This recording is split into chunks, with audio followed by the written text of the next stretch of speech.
बिस्मिल्लाहिर्रहमानिर्रहीम। तमाम तारीफ़ें अल्लाह ताला के लिए हैं जो तमाम जहानों का परवरदिगार है। सलावत है हमारे प्यारे नबी हज़रत मोहम्मद सल्लल्लाहु अलैहि वसल्लम पे और आपकी पाक आल पे। अस्सलाम वालेकुम व्यूअर्स, मुझे उम्मीद है आप सब लोग खैरियत से होंगे। आज की इस वीडियो में मैं फ़जीलत सूरा-ए-फ़ातिहा बयान करूँगी। सूरा-ए-फ़ातिहा जो कि सबसे पहले कुरान की पहली सूरत है और इसकी बहुत ज़्यादा फ़जीलत है। हमारे प्यारे नबी रसूल खुदा हज़रत मोहम्मद सल्लल्लाहु अलैहि वसल्लम ने सूरा-ए-फ़ातिहा के मुतल्लिक़ इरशाद फरमाया, सूरह अल-हम्द से बेहतर कोई सूरह कुरान में नहीं है और ये सूरत मौत के सिवा हर मर्ज़ के लिए शिफा है। सुभान अल्लाह।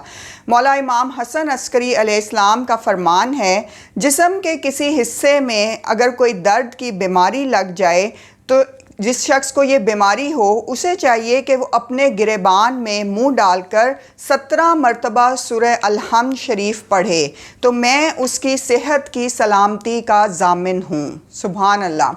हमें इन दोनों इरशाद मुबारक से ये पता चलता है कि सूरा-ए-फ़ातिहा की फ़जीलत किस कदर है। अगर आपको कोई सख्त बीमारी लग जाए या जिस्म के किसी हिस्से में शदीद दर्द हो तो आप मौला इमाम हसन अस्करी के वास्ते से सूरह अल-हम्द पढ़ें, 17 दफ़ा पढ़ें गिरेबान में मुंह डाल के, और उसके बाद अपने जिस्म पे आप हाथ फेर दें तो जहाँ तक आपके ये दर्द का मसला होगा वो बिल्कुल ख़त्म हो जाएगा। और दूसरी बात यह है कि अगर कोई शख्स बहुत ज़्यादा बीमार हो, आप किसी मरीज़ की इयादत के लिए जाएं तो उसका दायां हाथ पकड़कर सूरह अल-हम्द आप 7 मरतबा पढ़ें और इससे भी उसे शिफा ज़रूर मिलेगी और अल्लाह ताला उसे बहुत जल्द शिफा याब कर देंगे।